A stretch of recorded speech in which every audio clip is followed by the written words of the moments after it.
UI UX python నేర్చుకోండి, లక్షలు సంపాదించండి. Join quality thought.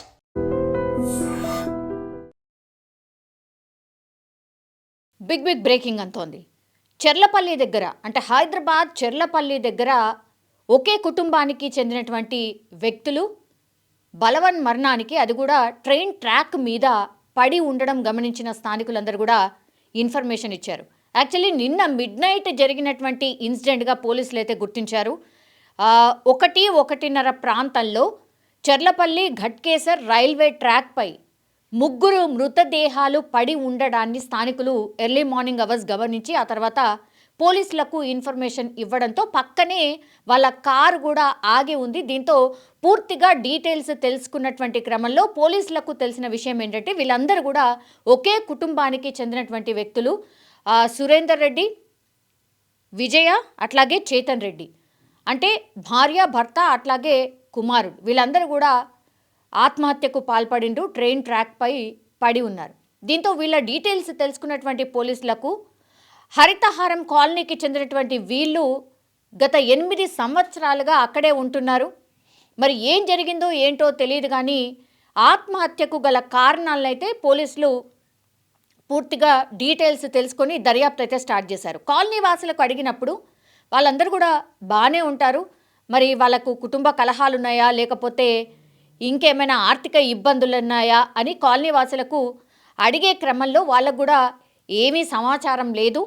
కానీ ఇంత పెద్ద డిసిషన్ తీసుకోవడానికి రీజన్ ఏంటి అనేది కూడా ఇప్పుడు ఈ సురేందర్ రెడ్డి ఫ్యామిలీ అంటే అటు ఇటుగా ఫ్యామిలీ మెంబర్స్ అందరినీ కూడా కనుక్కునే ప్రయత్నం అయితే చేస్తూ ఉన్నారు.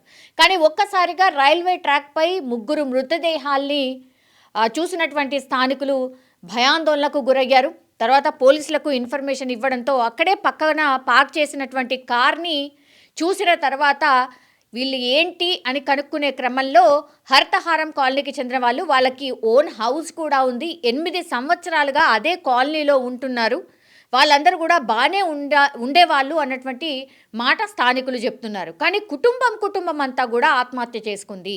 మరి రీజన్ ఏంటి అనేటువంటి కోణంలో పోలీసులు అయితే దర్యాప్తు చేస్తూ ఉన్నారు. కానీ ఆత్మహత్యల క్రమం అంటే ఆత్మహత్యకు సంబంధించిన ఈ మధ్య కాలంలో బాగా పెరిగిపోతున్నాయి. అట్లాగే ఆర్థిక ఇబ్బందుల కారణంగా అయితే చాలా పెద్ద ఎత్తున ఆత్మహత్యలు చేసుకుంటున్నటువంటి సందర్భం. మరి ఈ ఇన్సిడెంట్లో కూడా ఏం కారణమై ఉండొచ్చు అంటే ఫ్యామిలీ మొత్తంగా కూడా చనిపోయింది, అట్లాగే తీరా చూస్తే ఓన్ హౌస్ కూడా ఉంది, మరి రీజన్ ఏం ఉండిండొచ్చు అనే కోణంలో పోలీసులు అయితే దర్యాప్తు చేస్తున్నారు. కానీ అత్యంత దారుణమైన పరిస్థితుల్లో ట్రైన్ ట్రాక్ మీద ఒక ట్రైన్ వాళ్ళని ఢీ కొడితే వాళ్ళ మృతదేహాలంతా కూడా వాళ్ళ బాడీ అంతా కూడా చెదురు అయిపోయినటువంటి సిచ్యువేషన్.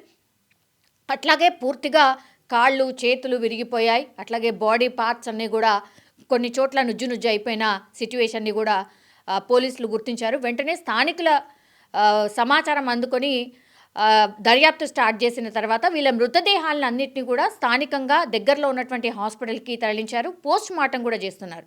మరి ఆత్మహత్యనా లేకపోతే ఇంకో కోణం ఉందా అన్నటువంటిది దర్యాప్తు చేస్తూ ఉన్నారు. మరి ఈ కేసులో ఏం అయి ఉండొచ్చు అనే దాంట్లో పోలీసులు అయితే దర్యాప్తు అయితే స్టార్ట్ చేశారు. పూర్తిగా ఫ్యామిలీ అంతా కూడా ఆత్మహత్య చేసుకోవడంతో ఇప్పుడు సురేందర్ రెడ్డికి సంబంధించిన తల్లిదండ్రుల, అత్తమామల, వీళ్ళందరి దగ్గర నుంచి కూడా ఇన్ఫర్మేషన్ తీసుకుంటున్నారు.